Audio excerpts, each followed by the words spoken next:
मतलब मेरे पास जो है 10 साल का क्वेश्चन दिया हुआ है, उसमें से आपको जो है जो आपको समरी जो कुछ रहता है, समरी जो रिपीटेड रहता है, जैसे मान लीजिए 2017 में पूछा है, 2019 में पूछा है, 2021 में पूछा है, तो 2023 में पूछ सकता है।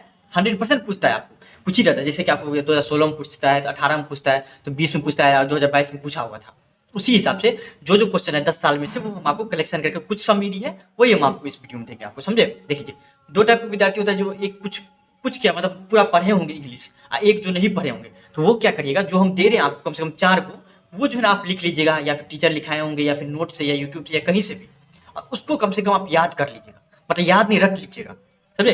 दिए हुए हैं, समझे? बहुत कम पूरे किताब में से जो कि रिपीटेड रहता है।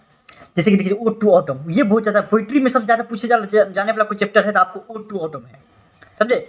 जिसमें आपको 2012 में भी पूछा गया, देखिए 13 में भी पूछा गया, 15 में भी पूछा गया, 16 में भी पूछा गया, 17 में भी पूछा गया, 19 में भी पूछा गया, 21 में भी पूछा गया। सबसे ज़्यादा पूछता है कोई भी चैप्टर तो वह ओड टू ऑटम। इसको तो आप रट लीजिएगा, समझे? जहाँ से व्यू वहाँ से लिख के आप रख लीजिएगा ओड टू ऑटम का। उसके बाद दूसरा नंबर पे आता है आपको माई ग्रैंड मदर हाउस। ये भी बहुत अच्छा इंटरेस्टिंग चैप्टर है आपको, माई ग्रैंड मदर हाउस। वो देखिए 2013 में पूछा गया, 15 में पूछा गया, 19 में भी। तो आपको 23 में पूछने का जो है इसका 90% चांस है। तो ये दोनों तो आप रट ही लीजिएगा 100%, जहाँ जैसे भी हो। समझे? उसके बाद आता है स्नेक। स्नेक भी बहुत ज़्यादा पूछता है, 2011 में पूछा गया है, 15 में भी पूछा गया, 16 में भी, 18 में भी, 20 में भी। अब 22 में नहीं पूछा तो आपको 23 में लगता है कि आपको इसका चांस बन रहा है कि बहुत ज़्यादा पूछ सकता है इसमें स्नेक से। उसके बाद आपको आता है सॉन्ग ऑफ माई सेल्फ। समझे?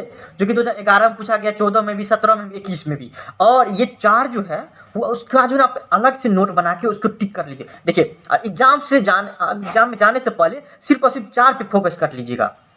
या 10 से 15 दिन बचा हुआ है, सिर्फ और सिर्फ 4 को रट लीजिए। वैसे पूरा पढ़े हैं तो बहुत अच्छा बात है, तो और अच्छा बात है। और नहीं तो कम से कम 4 जो दिए हुए हैं उसको आप रट लीजिए।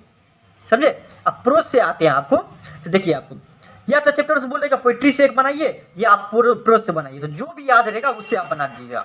प्रोज में सबसे ज़्यादा पूछता है आपको द अर्थ से, जो कि 2012 में पूछा गया, 13 में भी पूछा गया, 15 में भी पूछा गया, 17 में भी पूछा गया और 21 में भी पूछा गया, द अर्थ से।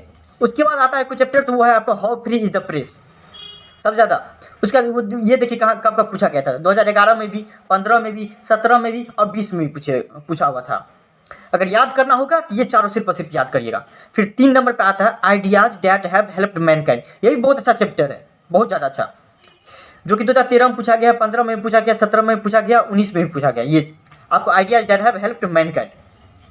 उसका लास्ट देखिए, जाकिर हुसैन के द्वारा लिखा गया हुआ है कि भारत इज माई होम, जो कि 2014 में भी, 19 में भी, 21 में पूछा गया है। और ये देखिए 19 के बाद 21 में आया ना, तो 23 में भी आ सकता है। ये भारत इज माई होम, ये आपको ज़्यादा प्रोबेबिलिटी है कि भारत इज माई होम भी आ सकता है। ये जितना भी आपको उतना कम से कम आप रट लीजिए, या तो टीचर लिखाए होंगे, या यूट्यूब हम फिर से बोल रहे हैं, या फिर हम दिए होंगे, जहाँ से भी हो इस सबको रट लीजिए आप।